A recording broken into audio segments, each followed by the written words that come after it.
So the last couple nights, the last 2 nights, I have been waking up with real bad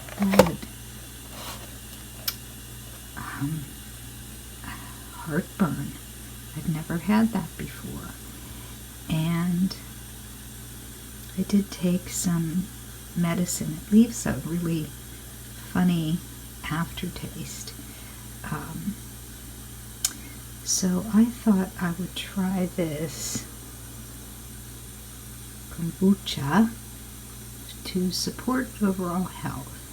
I'm a big tea drinker in the evening, and I'm wondering if that might be contributing to that burning feeling. It actually wakes me up. Now this says spearmint and lemongrass along with plum and passion fruit flavors. So this is a green tea. So I'm hoping this will help to settle it down.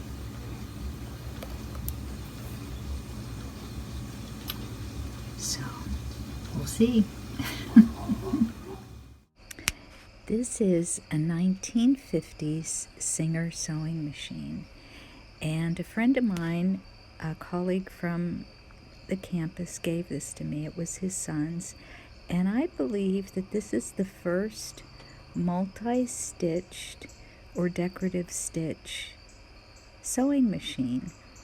And you can see the levers. You have to kind of coordinate an A, and then you switch on the other side to the stitch might be AR, and then there's a number that goes with it as well. So I haven't tried anything out yet, because when I threaded everything, it doesn't work. The needle doesn't move up and down. So I have to get it fixed, but it came with this instruction book, and the copyright on the book is 1958.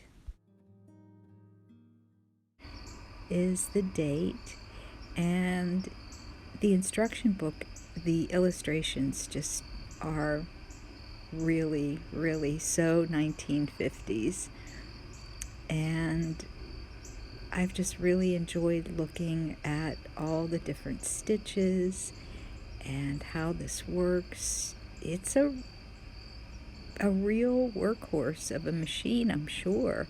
It's very heavy duty. I think my friend's son was doing leather sewing with this, and I am really excited to get this thing working.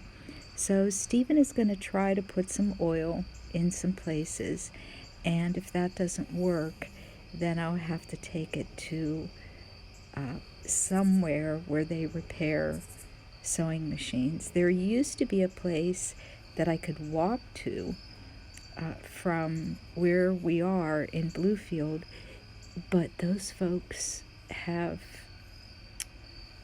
retired, and they're not repairing sewing machines anymore, which is kind of sad. But there's some pieces from the manual, and then there are some absolutely beautiful color images of different projects that you can work on. I love the little mouse, and that little guy's really cute. And it shows you color images of all the different stitches and some projects, and I'm really excited to have a chance to play play with this. Look at those stitches. There's a little disc at the top, and I think after reading the instructions, somehow you can change the discs to get different stitches, as well as converting the numbers. Yeah, this is going to be fun to play with.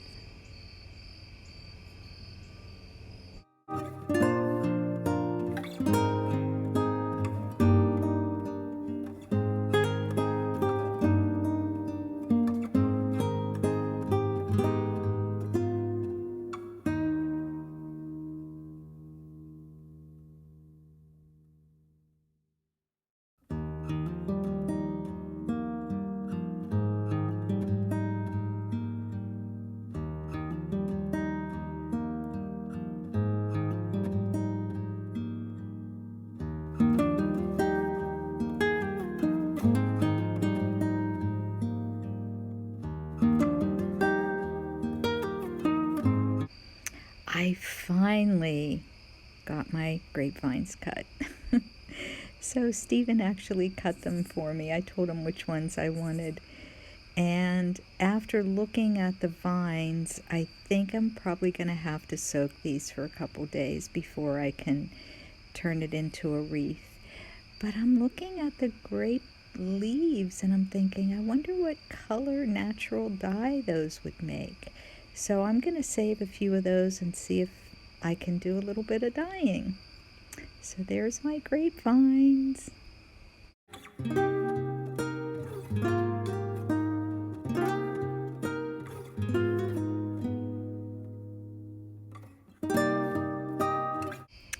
Stephen was over at his mom's storage area the other day and he brought this back for me to look at.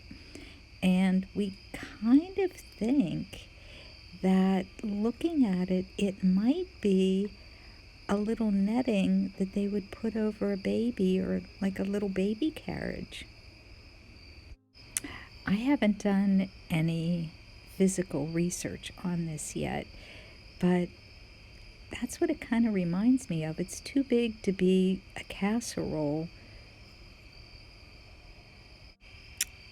A casserole netting, it's just way too big for that. So I don't know. I'm going to do some research and some homework and see what I can find out about this. This is a quilt that has been in Stephen's family for many years, and from the size of it, it definitely is a baby quilt. I am not sure what the name of the pattern is. I'm going to have to look that up, but the detail and the quilting in this is just absolutely stunning. The squares have those little flowers, and it's pretty consistent even with the white fabric. I want to say that this is Mariner's Compass, but that's just a guess. That's just a wild guess. So I am going to do some homework on this, and I will definitely show this again with a little bit more information. The fabric is in absolutely pristine condition. The quilt itself, it's flawless. There's absolutely no holes. This was a very well-loved baby quilt, and it looks like the quilting stitches are about 6 stitches per inch.